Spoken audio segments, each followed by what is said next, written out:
Assalamu alaikum wa rahmatullahi wa barakatuh. We are half an hour late, being very, very natural. We were really easy, laid back. But the main problem was that we couldn't find one wire. Okay. No, not one wire. It was a connector, an adapter. A connector and an adapter. Yeah, there you go. An adapter was the reason for all but this. now we have adapted to the show and we're connected to yourself. So today we are going to talk about the fascination with alternative lifestyles. Is that a good title or what? Doesn't that make you want to? It's definitely appealing, but I till yet don't understand it. Okay. You're going to tell me through it. So, and also got to tell the viewers, it's just me today, then on screen. Oh yeah, on screen, just Hazrat Saab here with his Naqshbandi hat. I did tell him to take it off and open his top few buttons as well because of. See, this first time to what I can remember with memory. First time I've ever worn this Naqshbandi hat.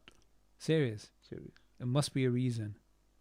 No, maybe Friday Khatam or something like that. Yeah, I did go to a Khatam, but they were just handing them out, and I said, all right, I'll try one of these on. Oh, cha, mashallah. Actually, there is some significance to this. Is there? The shape to it, isn't it? Like, they say these lines, there's supposed to be four of them, and each one represents a silsila. Yeah. And it's supposed to all come together at the dome, and then it's supposed to filter back down into your spirituality. I remember some... He just made that up. No. Come on. Yeah, I don't mix stuff up. Now the viewers going to think, what kind of hippie Sufis are these? I don't know. I remember somebody mentioning it. That there's a reason why the Sufia wear this type of hat. So, like Pir Lauddin. Yeah. All of his following, they wear this one. But their difference is they have that little green line at the bottom. Yeah. You've got other silsilas, they have like a different colour at the bottom. But essentially, it's the Naqshbandis would wear this hat. But I'm sure as soon as you wear the hat, you don't become pious. I know you don't. Yeah, that's my point was. Yeah. I didn't want people to they feel special by wearing it because it's supposed to bring the four silsilas together. Like, yeah, you feel a bit of groupiness. Have you heard of that before? I have actually heard about that before. Because I don't have daleel on it, then I... Forget the daleel. Who needs daleel when you're in Sufism? Allahu Akbar, la hawla wa la. Yeah. Has your father heard you say that? Acha, chalo theek hai. But the thing is... because it's all to do with the heart, isn't it? Did you actually go to some khatam then? And they were handing out the hats? So my uncle passed away 2 days ago. Qari Azmi Saab. Rahmatullah alayh. One of the most noble, politest, most kind human you'll ever have met. MashaAllah. I mean, in our entire generation, nobody can remember him ever having a grudge with someone, ever. Subhanallah. He was in He's Lahore? He's never ever spoken loud in front of everyone. Lahore or? Lahore. Lahore. Acha, MashaAllah. He had a brain hemorrhage a year ago. Okay. And since then, he did not really recover. He was in and out of ICU several times. Right. And lately, for the last month, he was in intensive for over a month. And he passed away. He was a qari. He was an ustad of hundreds of hufaz and ulama. MashaAllah. We asked the viewers to make a dua for him. Ameen. So we are his khatam, and essentially my whole family is Naqshbandi anyway. Acha, okay, revealing things now. But so they're all Naqshbandi, and so they were handing these hats out to all the kids for everyone to put on. So I went with my normal, I should got it in my pocket, my green topi, this one, yeah. Okay. And they were handing this out like, oh, send me one, give me one as well. So I put it on, I'm like, oh yeah, looks nice. Looks okay. Yeah, I thought you take me back to my origins. Your origins, yeah. But look how that fits in. Qari Saab passing away, it brings to heart, in fact, it, I would say, penetrates the heart, what death. Yeah, death, the killer of all desires. And today we're talking about like the fascination with cultures that are alternative to Islamic culture. Yeah. And, we're easy as well. We have fun as well. I mean, don't we have fun? Yeah, we have fun. Yeah. Why are you putting a face? Okay. I'm enjoying myself. Yeah, enjoying yourself. Yeah, that's it. Because I'm not under any pressure. Yeah. You started half an hour late. I'm not sweating because I'm late. Yeah. Yeah, so there's no pressure. I'm chilled. Yeah, the viewers might be a bit upset, but chalo, we try. Okay. But the thing is that we have fun. Like after the podcast, sometimes we hang around, we chit and chat about certain things. Early on today, I was out with a friend who came from Levenshulme, and we read Jummah together. We went to the park, saw some people who are protesting, like, sort of hippie type Sufis in that way, not Muslim ones. But it's something that one brother did ask, like, I'm bored out of my head, what do I do? Yeah. And I said, don't do the alternative. So obviously we do not want to go towards something that's haram. And I was actually trying to avoid using that word today because people start switching off and running away. The word haram. Yeah. The thing's a bit too tough in this day and age. Fair enough. One of my friends was saying, the ulama keep on scaring people. The thing is, we don't want to scare people. We want to bring people over with love. Why? Because we want to prove that even if you're sinful, at least you still believe. And that's the main thing. Yeah. And yes, anecdotes like, for example, the remembrance of death does actually help. Good company definitely helps. Keeping yourself busy definitely helps. But as regards these alternative lifestyles, what we're talking about, what is an alternative? Okay, so we live in England. Yeah.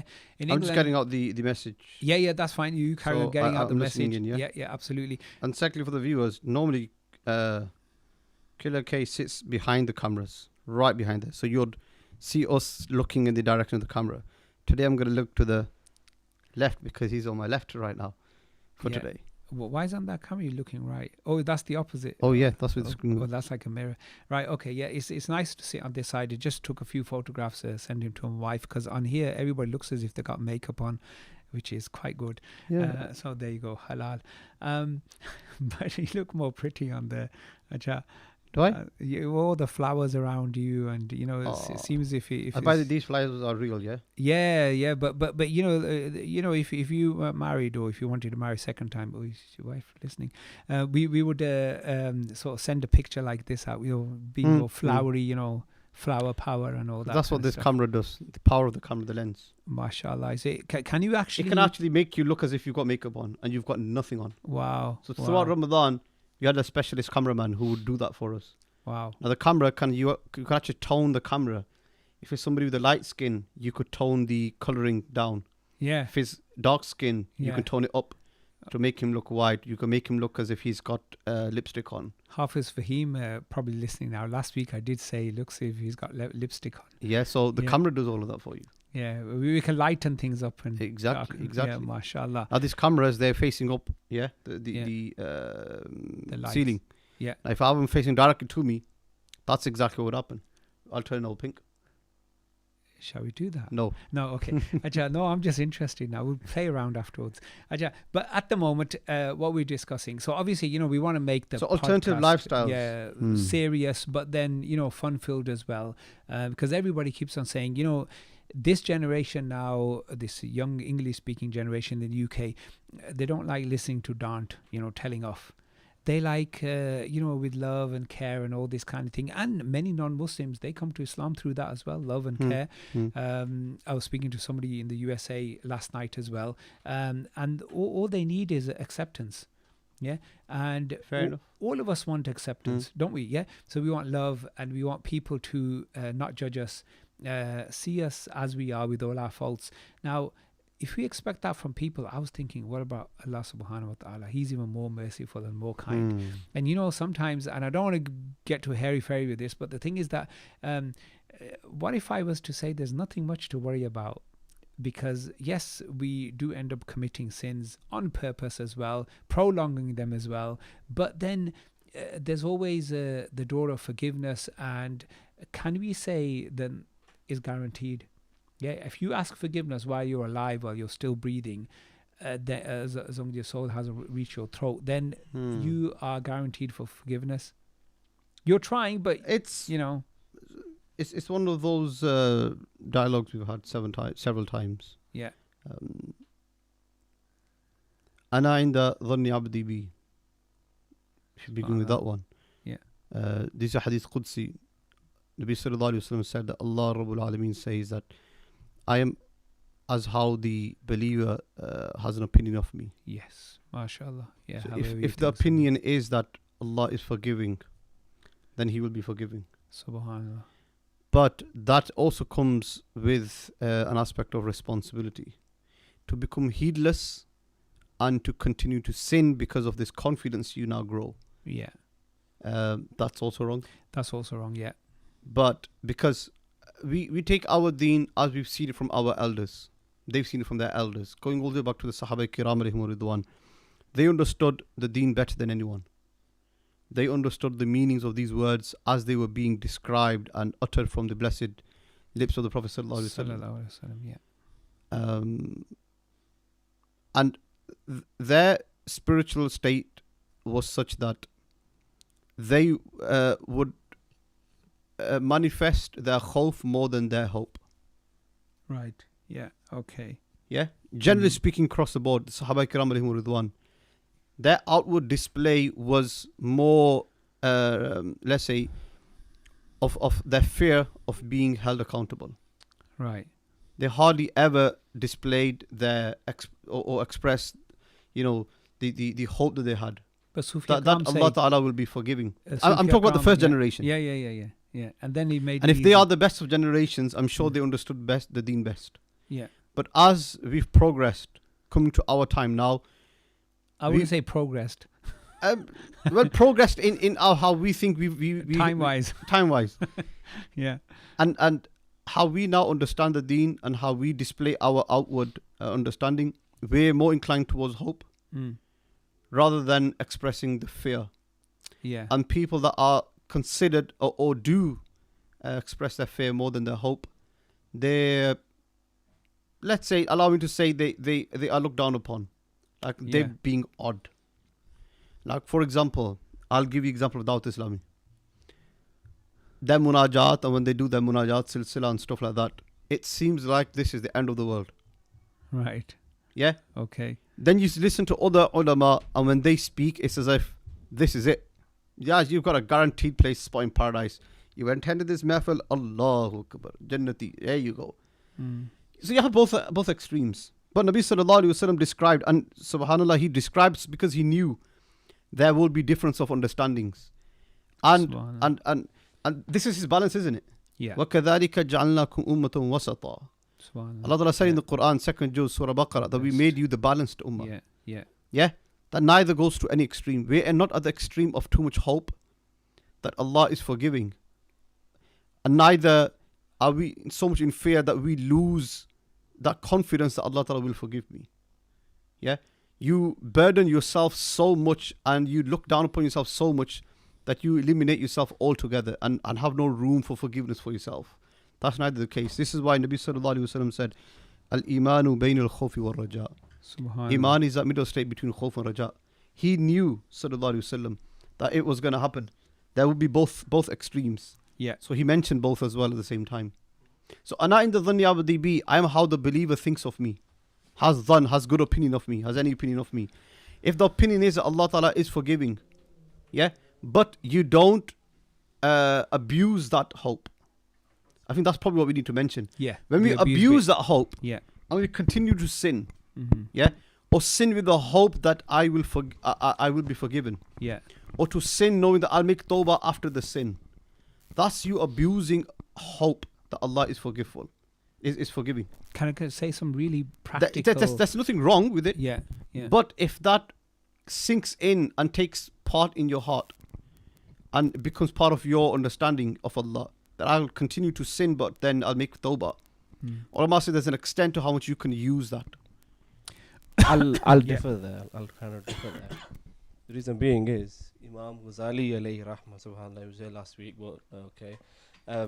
He says in his Ihya ul-Ulum, it's the same point you're saying, okay, doing sin, then doing tawbah, then doing sin again. Yeah, I'm saying doing sin with this hope that as soon as I've done this sin, I'm going to make tawbah, Allah Ta'ala is going to forgive me, and then I'll move on. And then he knows he's going to commit the sin again. Then he's going to do tawbah. Then he knows he's going to commit the sin again. Yeah. It's like, let's say he's got a habit of weekly committing a sin.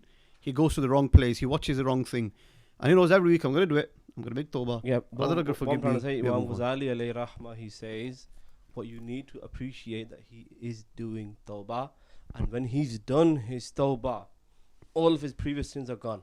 Of course. Until he doesn't do that sin again, that sin's not written there. There is a chance that he dies before he does that sin, and he dies in the state where there's no sin. So everybody do tawbah sincerely, even if you know you're going to go to the nightclub on Friday night.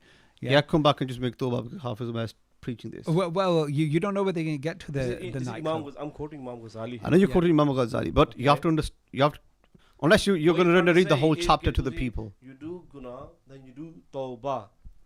What you're trying to say, indirectly, what you're saying, try to stay steadfast on that tawbah as much as possible before you do that sin, if it's going to happen. Say that again. See, that's just confused me as well. Say that again. Let's keep it simple. We understand, we know, Uh.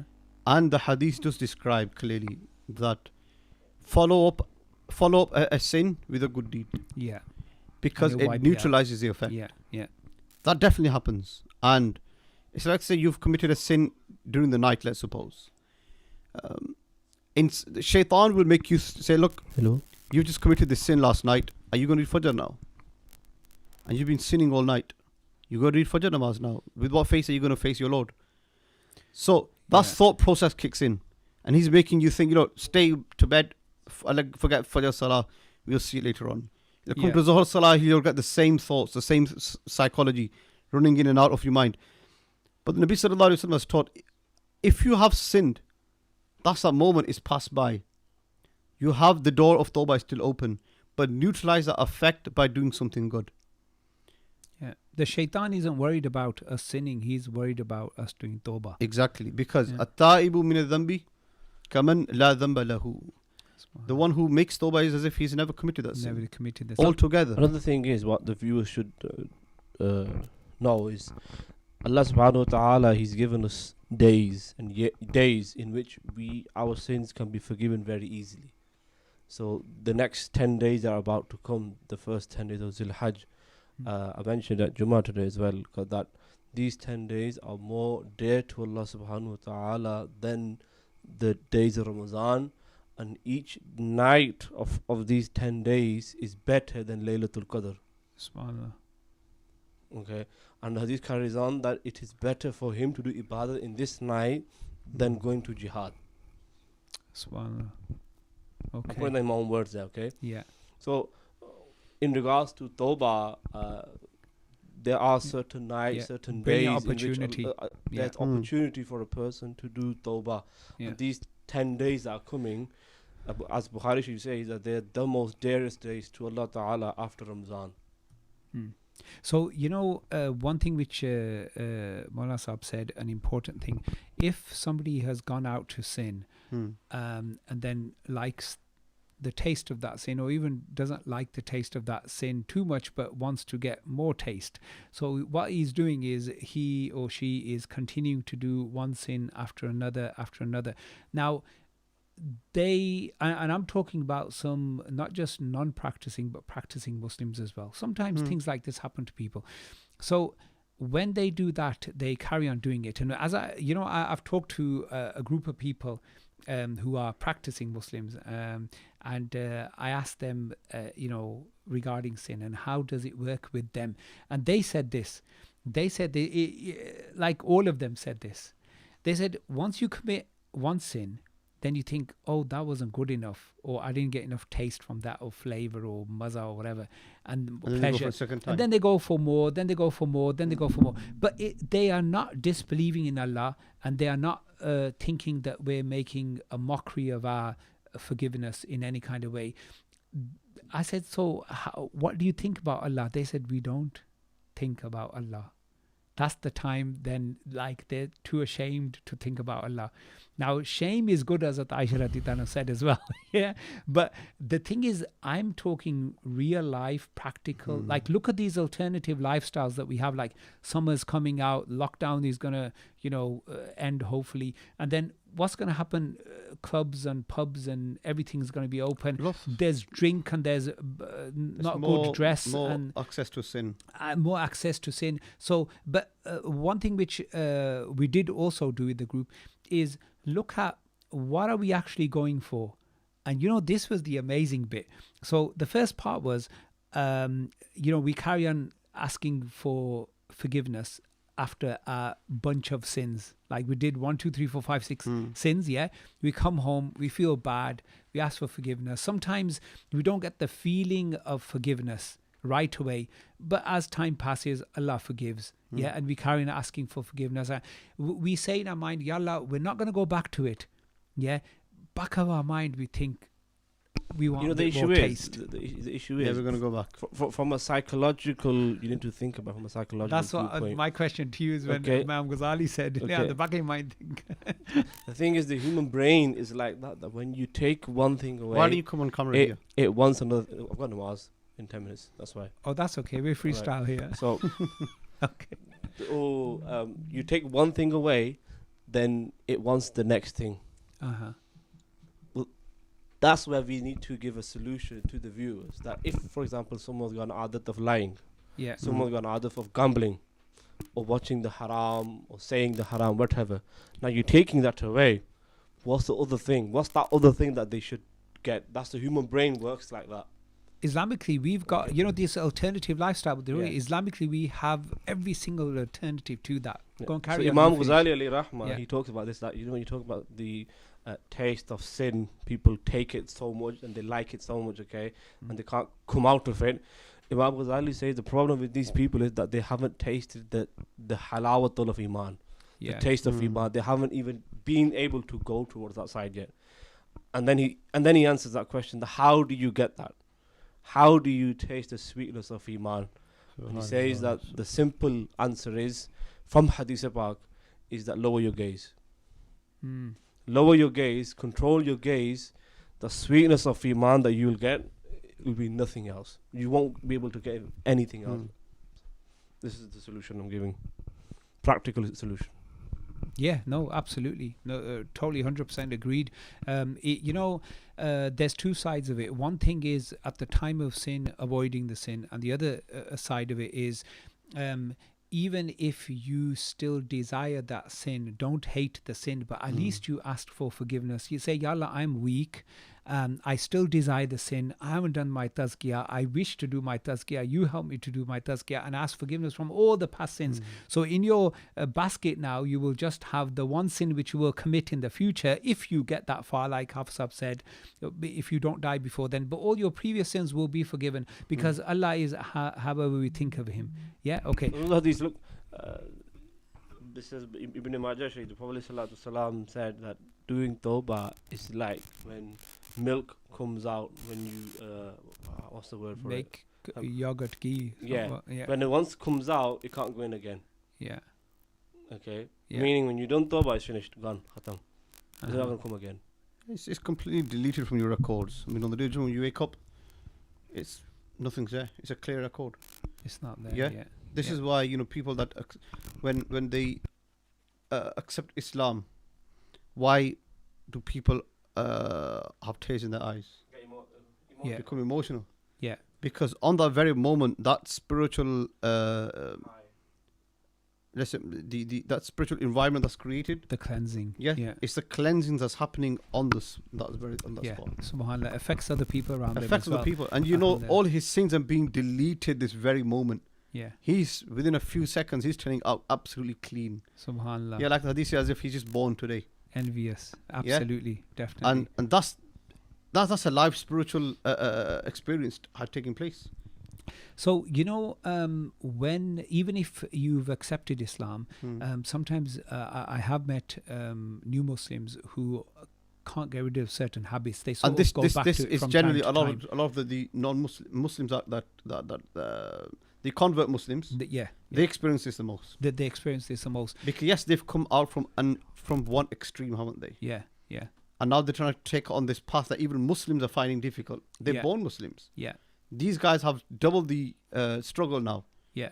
leaving the bad habits, plus Yeah. accepting Islam and all the criteria, conditions of Islam. Mm. I mean, this is why there's such a reward for these people. Absolutely. What two things. Number one, Now, what is we- the we- alternative? Okay, go on. Yeah, like Hafiz Umair was saying, like, what is the alternative to committing this sin? What is the halal alternative? That's one thing.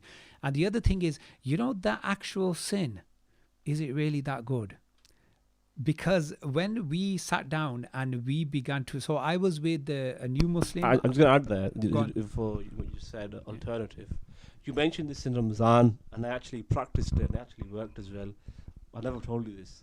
Acha, Yeah, you're telling me now. mashallah. Okay. You it's the same thing we were doing in Ramzan in the podcast about sinning and stopping sinning, and the solution that you gave was that just think that this thing that I'm doing is only temporarily. Yeah. This lazzat that I'm getting of this sin is only temporarily. I've got some update on that now. Yeah, okay. I did that. I actually, Say, Yeah, you did that. I practiced on that, just telling you not on your face, okay? Yeah. Shouldn't do that. But it does work. This is my own. see, it's for Yeah. you're gonna Yeah. for a temporary desire, an eternal Yeah. sin and punishment. Yeah, is it really worth it? Absolutely. And also you will losing the risk of losing paradise, which is for eternity. Yeah, which Imam is for Ghazali eternity. Rahmatullah says that because we see death and hell and heaven too far off the hereafter, then we go for the temporary lazat, maza, pleasure. But here's the point. That maza that we're getting now, this may sound really weird, and sometimes when you do something risky on screen and you say to the viewers, don't practice this at home, so I'm going to say don't practice this at home because other people have already practiced this, and it didn't turn out good. So what was that? So a number of brothers, they said, you know what, we're always thinking about this sin, let's just do it once. See how it's like. Okay. And then we'll come back out. And I said, well, I pray you do come back out because you don't know, you might die in that state. And Imam Ghazali talks a really about that. If you die in that state of sin, you will You've be lost faith. raised accordingly. That's hadith. That's hadith. That's hadith. Yeah, Allahu Akbar. And the thing is, You will be risen the way you die. you absolutely imagine that. So look, okay, let's tally these things together. All right. Firstly, the sin itself, the eternal punishment for the sin. Then in that state, you're ghafil from Allah. Hmm. Yeah. In fact, إنما يريد الشيطان. This is Surah Al Imran. Allah says, إنما يريد الشيطان. Shaitan wants. What does he want? And يوقع بينكم العداوة والبغضاء. That he creates mischief Yeah. and grudges amongst one another. Yeah. And then how does he do it? Fil khamri wal maisir, through alcohol and through gambling. Yeah. And then what else does he do? وَيَصُدَّكُمْ عَنْ ذِكْرِ اللَّهِ وَعَنِ الصَّلَاةِ. So his ultimate goal is what? وَيَصُدَّكُمْ عَنْ ذِكْرِ اللَّهِ, to cause hurdles and barriers to stop you from the dhikr of Allah. Remembering Allah. Yeah. And then the next step was anis salah and salah. Stop you reading. So the first thing it stops you from the dhikr, remembrance of Allah. Yeah. When you're committing a sin, what are you trying to do? You're trying to remove the remembrance of Allah. Yes, absolutely. That's Yeah. all you're trying to do. That's what's happening. Because these brothers, they These said that when we're temporary- doing sin, we try not to think about Try Allah. not to think of Allah. I mean, you're trying to run Yeah. away from Allah, basically. Yeah, Yeah, yeah. to get away. But innahu sami'un basir, innahu alimun bi dhati sudur. Yeah, That's he what- knows of all the intentions that spring up in your heart. He's Yeah. aware of them. There's no hiding. He's But spiritually that's present. what Shaitan is doing. وَيَصُدَّكُمْ عَنْ ذِكْرِ اللَّهِ. He's stopping you from the remembrance of Allah. Yeah. Because the remembrance of Allah is what stops you from sinning. Yes. Yes. And how do the awliya Allah become awliya Allah? They're able to uphold that remembrance of Allah. Yeah. Steadfastly, constantly. I think one more istiqamah, thing they you need say. to add there is that example is for the awliya, the big awliya. No, not just the awliya. Okay. I The see you awliya- there. Someone like me, our nafs, okay, is in control of us. Then on top there's shaitan there as well. Okay, so nafs being there is what makes us a human, and secondly is what gives us halawatul iman. Is Qibla Wali Sahib in his tafsir is written this waqia story that a wali Allah, he asked, Ya Allah, I've got this nafs inside me that makes me do sin all the time. Get rid of it. Get rid of it. so that I can do your ibadat as much as possible. And the waqia is that Allah Ta'ala took it away for a bit. And then that wali Allah, he tried to do ibadat, but he never got Found that lazat, that lazzat there. yeah, He never found that thing that there. pleasure, yeah. And he did dua, Ya Allah, where's that thing gone? And the answer came was that thing that you were fighting against has been taken away. So when we fight against the nafs and the shaitan, Yeah. and then when we do good deeds, that is what halawatul iman. That's when we are, Yeah. going up the Yeah. ranks. So Muslims say when we do tawbah, we feel so spiritually high. Yeah. Yeah. So they feel that's what lazat of iman is. Yeah. But I want to say one thing, important thing, really, really important thing. The sin in the first place, really, how good is it? As I said, viewers, don't try it. So some of those brothers, they actually came back. They're too scared. No, we're not going to do it. Yeah. But others, they went And did the sin. and did the sin. Yeah. Okay. Now, when they came back, we were happy to hear. They said it wasn't all that. Which is mine. It was not all that. Okay. Yeah. Fair enough. Now they feel really bad. But there is something that's happened. And now, obviously, La taqnatu min rahmatillah. I always like saying that. Yeah, never despair in the mercy of Allah. One I met, I think it was a couple of weeks ago, after a long time. He said to me, that sin, because I was, that sin, it still has a bad effect on me. So I was saying, wow. He said it still has a bad effect on me. Yeah. Now, when I spoke to a non-Muslim. There's many sins like that. Yeah. They whether they affect you now or later. Yeah. Whether you realize it now or you realize it in the long term. Somewhere down the line, it will spiritually affect you.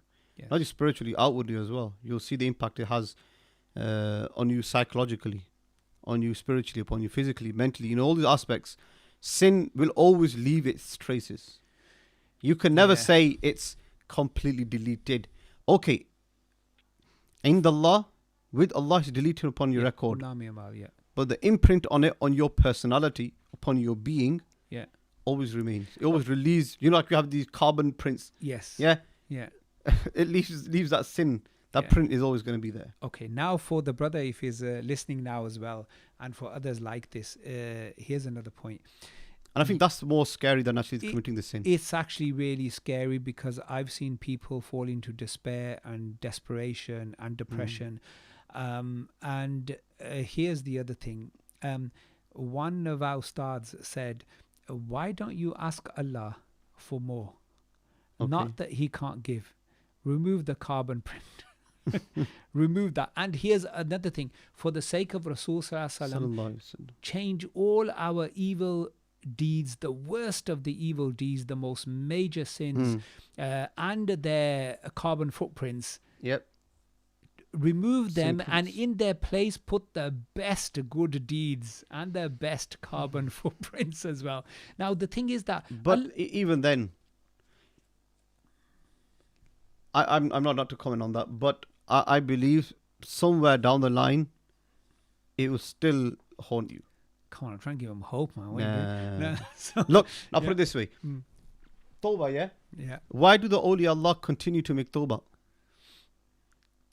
that's their position. No, not just their position. Because Tawbah isn't just for sin, Tawbah is for rising of grades as well. Rising of grades. But generally, the way the community understands it, you make tawbah for a sin you've done. Yeah. Let's suppose you've now had a few days where you've not committed sin. Does that mean tawbah is not needed anymore? No, some of the awliya and the Sahaba would remember sins they've done Exactly. 20 years ago. Exactly. In Yeah. fact, I was sat with the Sheikh Yahya Rodus Yeah. in Tareem, and he was mentioning something. I've never forgotten that. Right. And he said that, he goes, I still make tawbah. Even though I've accepted Islam, but I still make tawbah. Subhanallah. And I said, why? And he goes, I make tawbah for all the sins I may have committed since Islam. But I still make tawbah from the sins I did pre-Islam as well. I said, why do you do that? He goes, because my argument was, look, and of course everyone knows once you've accepted Islam, it's like you're born right now, all everything deleted. But why are you making tawbah now? He goes, tawbah that I was in that heedless state for so long. Yes. And I still make tawbah for those years of ignorance Yeah. that I actually lived those years of ignorance. Mm. I can't ever recover them. This is why Nabi Sallallahu Alaihi Wasallam said that Ibn Adam is always in loss of two things: Yeah. Time. time, Yeah. and health. In fact, there are 2-3 different hadiths. Yeah. Quite a yeah. few things I mentioned, like time, there's health, age. Age. Yeah. Yeah, so these 3 things I mentioned, Yeah. these things are not going to return. He goes, You I've can't lost so reverse. many years of my life. And that's just one example I've given. Yeah. But yeah. these are true men of Allah, really. You know, Qari Muhammad Tayyib Saab, your father, he once said that in paradise we will only have one regret, which is the time that we spent in heedlessness. So I said, Qari Saab, there must be a solution to that as well, because I'm always after a solution to everything. Yeah. I always ask my ustads a solution to everything. And then they smile and they said, yes, Allah has a solution to Okay. everything. Why? Because He is Allah. Okay, what's the solution? Because then? He's Allah. He said, you can ask Allah to turn all that bad time into good time. Why don't you do that?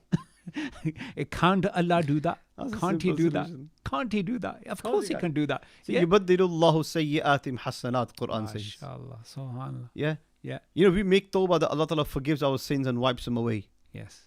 Allah Ta'ala says, يُبَدِّلُ اللَّهُ سَيِّئَاتِهِمْ حَسَنَات. Yeah. He's got the power to convert your bad deeds into good deeds. Absolutely. So make dua that He forgives you firstly. And secondly, He converts the bad deeds into good deeds. Subhanallah. So the bad time turns into good time. Good time. Absolutely. Absolutely. Yeah, all that lost time turns Yeah. into from being into in what's the word? In financially, we say credit and debit. Yeah? Yeah. Yeah. So rather than us being in debit, we'll be in credit now.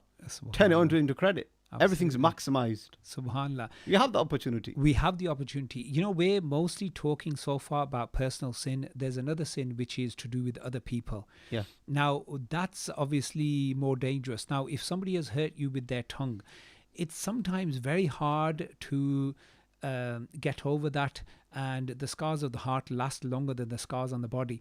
And I know people who've said, my love has decreased for such a family member or a close friend because, you know, they keep on hurting me, and then they ask forgiveness, and then they hurt me again, then ask me, yeah. And not as if I'm free from faults, but I don't hurt them as much as they hurt me. Like, they just start slashing as if their tongue is a sword, and they're just cutting me left, right, and center. Yeah. And I'm like bleeding in my heart. Yeah. So, and the other person doesn't In that case, just understand. avoid. Yeah. Well, sometimes it's hard to avoid certain very close family members. You can reduce yeah. your contact with them. You Because can- we yeah. have both aspects in the life of the Prophet Sallallahu Alaihi Wasallam. Yeah. He had those individuals who then he distanced himself from. Yeah. But then at the same time, those that hurt him, he tried his level best to keep them close. Uh-huh. You have both examples in his life. Yeah. So depending on who that individual is, you will tolerate it differently. Your response will be different. If it's your parents, That's a win-win situation on behalf of parents. You Okay. have to continue to make. what if it's your husband or wife? You have to continue to make. As long as you're in that relationship, What about siblings? you continue to make. Right. Yeah, but to an extent. Now, if your siblings are, now I mentioned this a few weeks back as well. If you know they are damaging and hurting you physically, emotionally, spiritually, is deepening now, then it's jai for you to distance yourself from them. Uh-huh. Similarly with siblings, like you mentioned, if you know they are tampering and it's damaging your spirituality, your Islam, your faith, then yes, you distance yourself from them. And with the intention that they may learn. Hmm. Yeah, some people take advantage of the fact that you're close with them. So they'll abuse that closeness that they have. Yeah. At the time, like we say, we need some space. You talk about husband and wives, they need some space. So she would go to her mum's, Yeah. yeah? Give her a weekend break. After the weekend, you will come back, you'll feel better. Yeah. Yeah, the emotional state of both husband and wife is Yeah. a lot better. It happens. Yeah? Or Yeah. you go, let's suppose, on a holiday, a week. Or she Yeah. goes on a holiday for a week, comes back, One husband went on a holiday for a month. fine. Let's say he goes to Hajj, he goes to Umrah, Yeah. he goes wherever he goes, Yeah. his friends, comes back.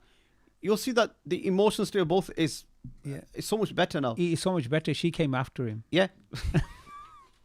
So they do need a break. Yeah. So similarly, a sibling would you're allowed to distance yourself from people Mm. if you know it's hurting you. Yeah. Yeah, with this intention. Yeah, like speak less even if you're in the same room. Yeah. Yeah. Avoid. Avoid. I'm not any saying touchy avoid as in topics. completely no contact at all. No, but touchy topics, you can avoid them. Yeah, We should be aware. Like, for example, if we know that our mum and dad or uncle and auntie don't like to discuss a certain type of topic, and that topic isn't essential in any kind of way, then why discuss it? Yeah, it's like, our Pakistanis, they get really emotional about their politics. Politics or relatives. And relatives, that relative, you can really push his buttons by mentioning his political leader. Don't push his buttons then. No, absolutely. There's no use. It's not going to make any difference to anything. But anyway. then there's a mazza to it as well. There is a bit of a spicy life. I know a mother-in-law and daughter-in-law watching a drama. Okay. This is why I say sometimes these dramas are pure poisonous. And they began to argue. Oh my God! And the argument through the roof. Because obviously there was a mother-in-law, daughter-in-law in the drama. Yeah. See, those dramas are training camps. Yeah. They're training the community on how to ruin relationships. Yeah. They're teaching you ideas. I would agree with that. Yeah. Yeah. It's a camp, isn't it? But can I tell you a bit of a tarbiyah with them as well?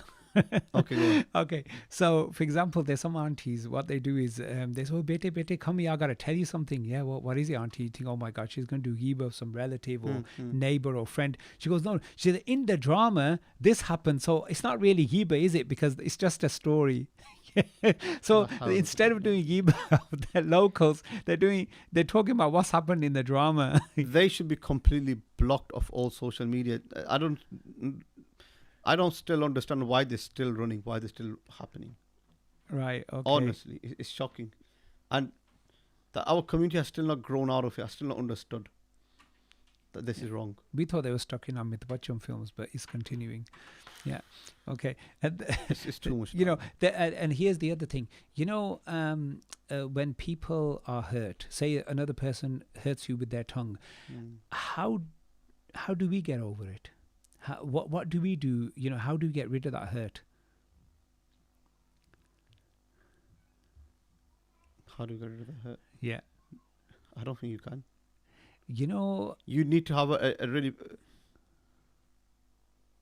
a powerful emotional state you got to be in. Yeah. To let that go, especially if they've abused you in public. Yeah. Or in front of other family members. Yeah. That's when straight away, if it was just a small that's comment, very hard. Yeah. Yeah, that comment will seem like that big of a comment. Privately, it's more easy to do, but you'll digest it privately. Yeah. But a public defamation, nah. Yeah. No way. There's law against that. Yeah. But you have to have, a really powerful control over your nafs to let go of that one. And that's how Allah's created insan.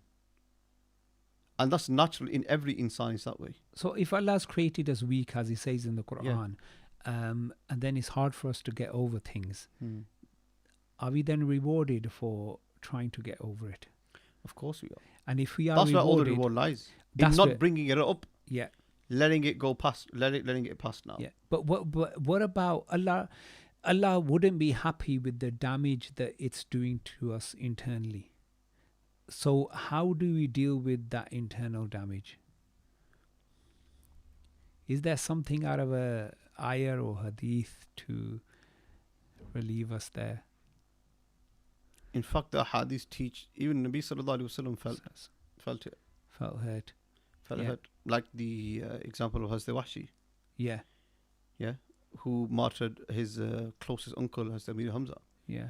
Nabi sallallahu alaihi wasallam instructed that, yes, you do attend my majalis, but not directly in front of me. Yeah. Say behind me. So that was the human nature of the Prophet sallallahu alaihi wasallam. That's what I'm saying. That's what I'm Allah coming to. has created everyone in this way. Yeah. There's no running away. There's no hiding away. We can't turn a blind eye to it and say, no, look, I'm so pure that he abused me in public and I've never mentioned it ever again. You may not have mentioned it. That's your goodness. Yeah.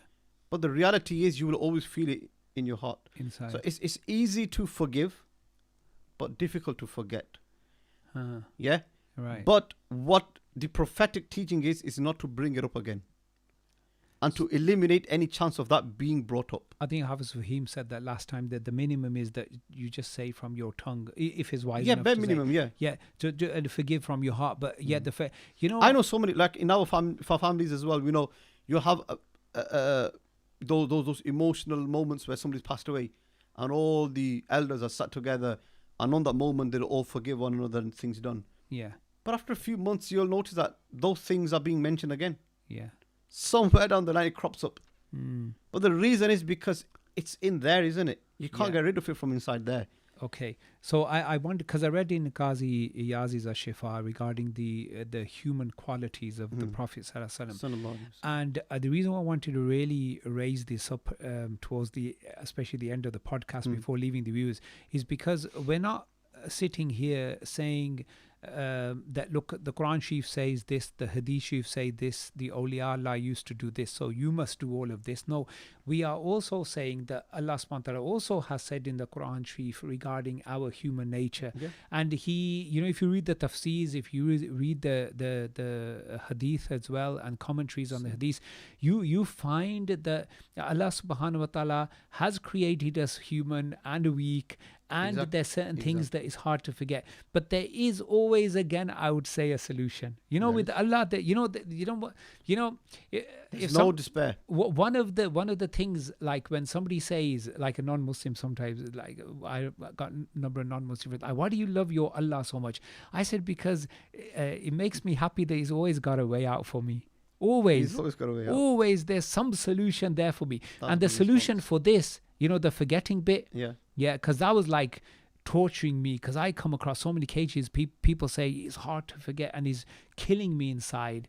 Yeah, and I'm trying to be a good Muslim. And, on the one side, I'm supposed to forgive. On the other side, it's hard to. What does Allah want from me? Yeah, and the solution. The crazy thing is, Allah has created something called time, with which we have loss of not only the bad, in other words, the good that we could have done, but we also have the loss of memory.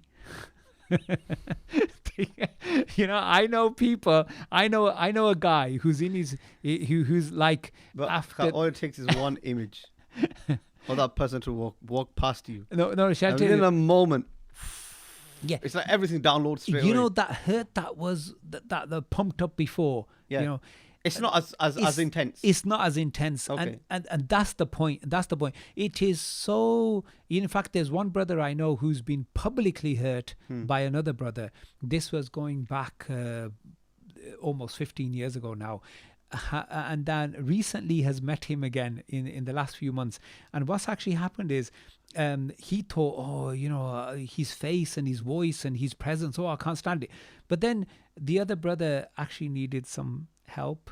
So he went out of his way and helped him. Now, because he went out of his way, he thought Allah is going to provide me a way out of this. Yeah. And what's actually happened now is they're beginning to build up this friendship, which actually at the bottom of it, strangely enough, he didn't initially realize, but he actually feels love for that brother now.